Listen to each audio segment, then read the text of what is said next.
Hi everybody, it's Dawn Clicchio from RE/MAX Diamond Realtors here in Central New Jersey. Today I want to talk to you about a very common term we use in real estate called seller's concession. What it is and what it means to a buyer and to a seller. So stay tuned.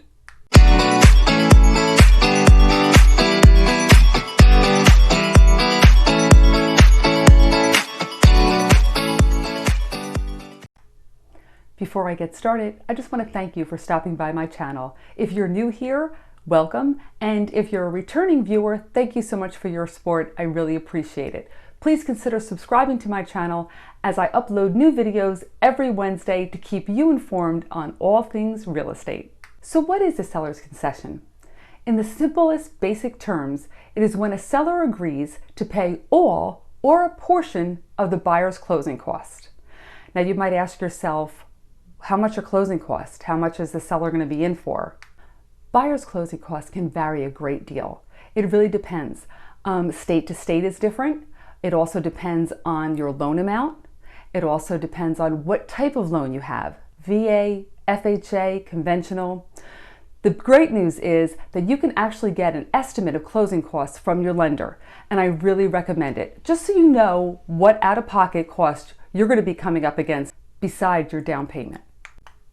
The benefit to a buyer of asking for a seller's concession is that they don't have to come up with as much money up front.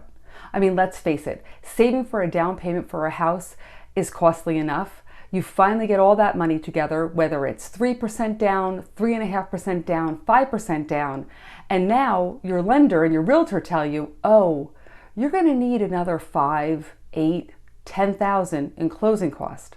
So asking for a seller's contribution or a seller's concession can help you out to make that buying a home a reality.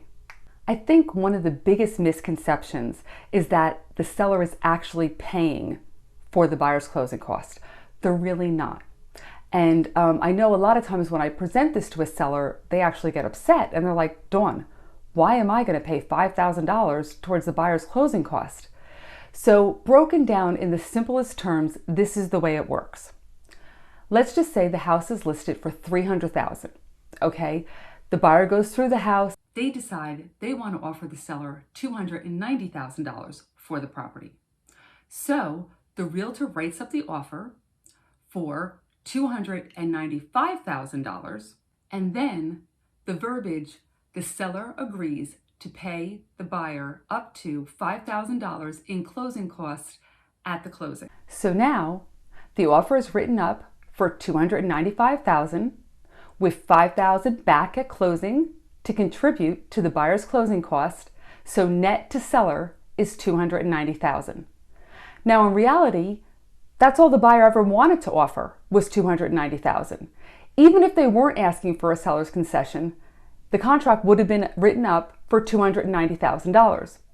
So what's really happening here is that the buyer is rolling their $5,000 closing cost into their mortgage. This way, they don't have to come up front with another $5,000 and they can still move forward on the purchase of the property. So you see, in reality, the seller's not paying for the buyer's closing costs, but they are doing them a favor by letting them elevate the price of the contract so that they can roll those closing costs into their mortgage.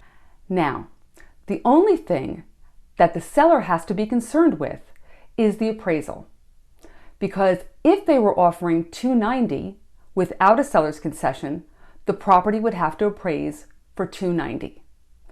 Now that the offer is elevated on the contract to $295,000, the appraisal has to come in for $295,000. Because remember, the bank is now loaning on a home of $295,000 because of the additional $5,000 in closing costs. So I hope all of this made sense to you. Please, if you have any questions, always leave a comment in the comment section. I will absolutely get back to you. Also, remember, you can always reach out to your real estate professional, that's me, or a mortgage professional. Whenever you're getting ready to start your home search, you always want to get pre-approved anyway, and this would be a great time to discuss all those things like closing cost, seller's concession, and all the other options available. Remember, when you go to buy a house, you want to be educated so you can make the best decision for you. Thanks again for stopping by. Remember to please subscribe, give me a thumbs up, and I will see you next Wednesday.